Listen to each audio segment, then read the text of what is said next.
চট্টগ্রামে চাঁদার দাবিতে সাম্পান মাঝিদের কাজে বাধার প্রতিবাদে মানববন্ধন ও বিক্ষোভ অনুষ্ঠিত হয়েছে।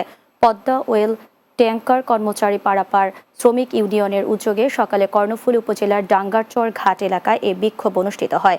মানববন্ধনে অংশ নেওয়া ভুক্তভোগী নৌকার মাঝিরা বলেন, কর্ণফুলী উপজেলার কতিপয় বিএনপির নেতার মদদে রায়হান টিটু এরশাদ বাহার সাম্পান মাঝিদের ওপর হামলা নির্যাতন চালানো হচ্ছে। তাদের বিরুদ্ধে আইনানুগ ব্যবস্থা গ্রহণের দাবি জানান মানববন্ধনে অংশগ্রহণকারী ভুক্তভোগী মাঝিরা। এ সময় মোহাম্মদ রফিক, মান্নান, জাহাঙ্গীর, আয়ুব মাঝি সহ অন্যান্যরা উপস্থিত ছিলেন।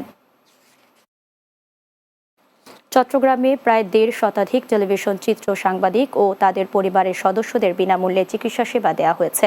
TV camera journalist association TCJA চট্টগ্রামের উদ্যোগে চট্টগ্রাম লায়ন্স ফাউন্ডেশন এর সহযোগিতায় নগরীর লায়ন্স দাতব্য চক্ষু হাসপাতাল অ্যান্ড ইনস্টিটিউটে সকাল ৯টা থেকে দুপুর পর্যন্ত এই চিকিৎসা সেবা দেওয়া হয়। এতে বিনামূল্যে চোখের ছানির অপারেশন ও প্রয়োজনীয় ওষুধ সহ বিভিন্ন চিকিৎসা সেবা দেওয়া হয়। TCJA সভাপতি শফিক আহমেদ সাজিবের সভাপতিত্বে ও সাধারণ সম্পাদক মোহাম্মদ আশরাফুল আলম চৌধুরী মামুনের সঞ্চালনায় উদ্বোধনী অনুষ্ঠানে প্রধান অতিথির বক্তব্য রাখেন চট্টগ্রাম লায়ন্স ফাউন্ডেশনের চেয়ারম্যান লায়ন নাসিরউদ্দিন চৌধুরী। আগামী ৪ জানুয়ারি MA আজিজ স্টেডিয়ামে শুরু হতে যাচ্ছে আরাফাত রহমান কোকো স্মৃতি চট্টগ্রাম বিভাগীয় ফুটবল টুর্নামেন্ট ২০২৫। দুপুরে স্টেডিয়ামে আয়োজিত এক সংবাদ সম্মেলনে তথ্য জানান টুর্নামেন্ট আয়োজক কমিটির আহ্বায়ক নিয়াজ মোহাম্মদ খান।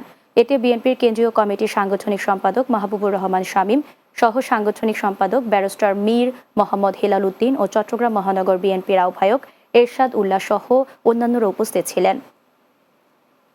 ছাত্রদলের ৪৬তম প্রতিষ্ঠা বার্ষিক উপলক্ষে চট্টগ্রামের ফটিকছড়িতে ইউনিয়ন ভিত্তিক শহীদ জিয়া স্মৃতি ফুটবল টুর্নামেন্টের ট্রফি ও জার্সি উন্মোচন অনুষ্ঠিত হয়েছে।